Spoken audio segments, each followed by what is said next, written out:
Hello viewers, in this video we are going to learn how to upload a teacher on our EMIS web portal. So I'll just come here and type my institution email and then come here and type my password and click sign in. So once I am signed in, I'm going to come here on EMIS data upload and click this arrow. So I'll click here and select upload data, and after that I'll just come here under my actions column and then click update. Now that we are trying to enter a teacher, I'll come here and select teaching staff, and then I'll just scroll down here and click on update teaching staff information.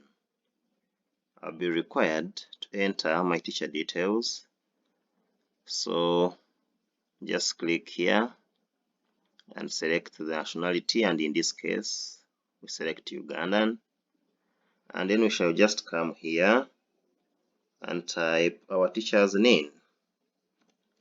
Okay, ensure that you type the right details before you can verify. Then I enter my teacher's name and then come here on the gender, which is not mandatory. So if I select female here and yet my teacher is male, after verifying NIN, this field will automatically change. Okay, but now you come here to a mandatory field and fill in the teacher's religion. So you click on the drop down arrow here and then select Pentecostal.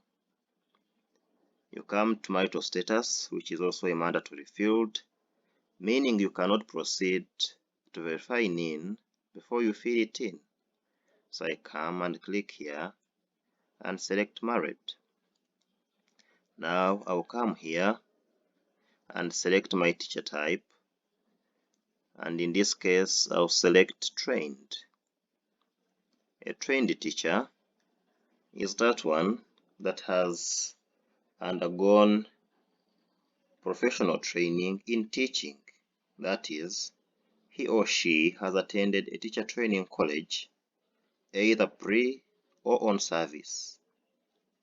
Then a qualified teacher is one who has at least the minimum academic qualifications required for teaching a certain subject at a certain level. For example, if I have graduated with a master's in economics, I qualify to teach economics at senior 6, but I have not undergone teacher training.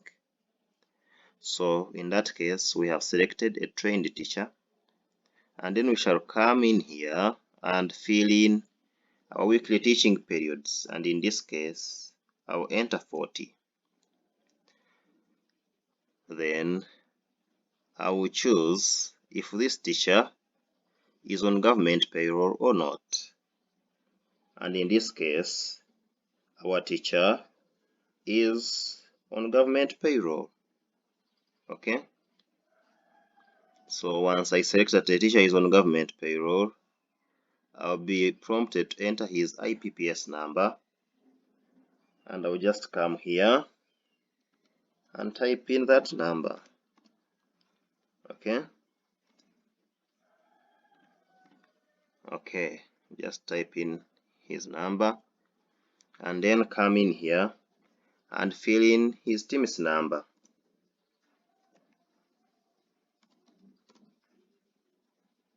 Okay, ensure that you enter the right details and then you can proceed. Having entered his TIMS number, I'm just going to enter my teacher's old registration number. Okay, so I enter his registration number.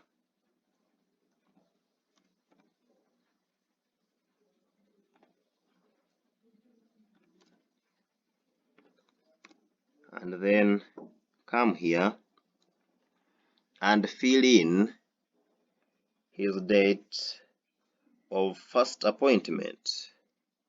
Okay, and in this case I'll just come and click here, and then if I click here in the month of April, I can scroll backwards, okay, and select 2015 because my teacher got his first appointment in 2015. So now I'll come and select the month of June, and then I'll have to select the date, which is 23rd.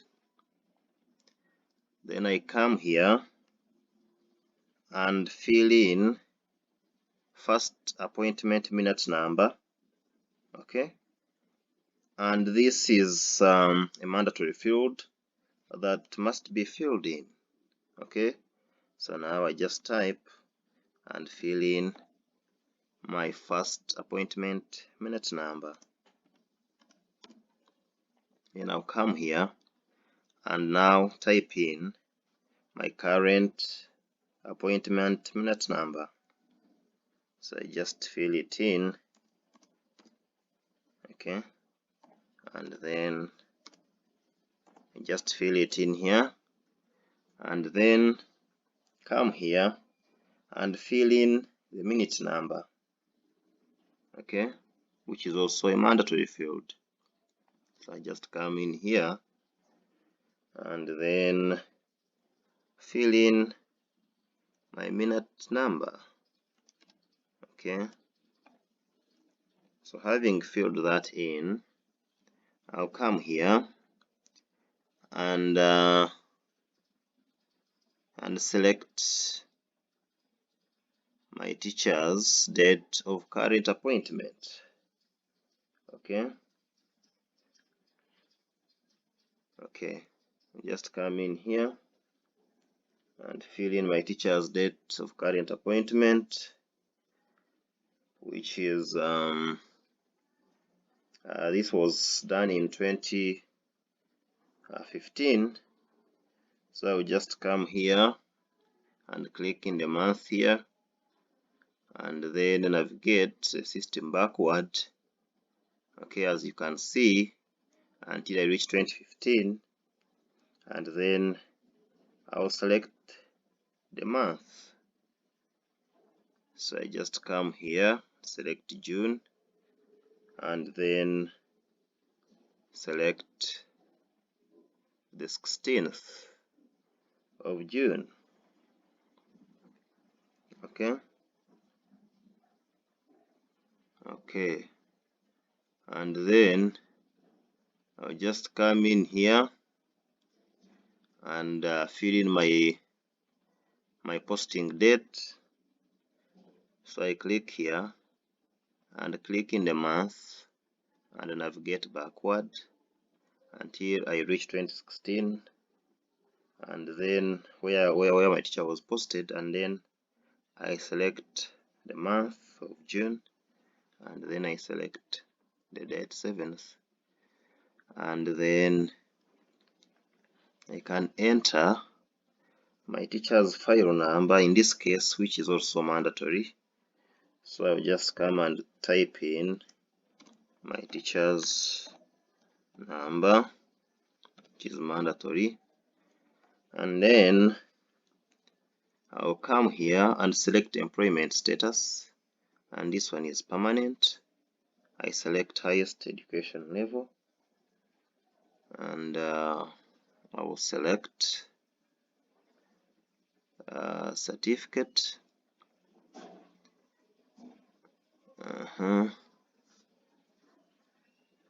Then I'll come here and fill in the highest teaching qualification.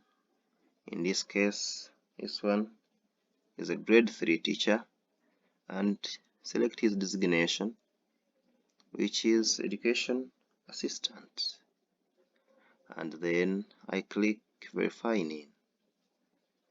Once I click verifying in, all my teacher's information from date of birth, and the names will be filled in. And then I can scroll down here.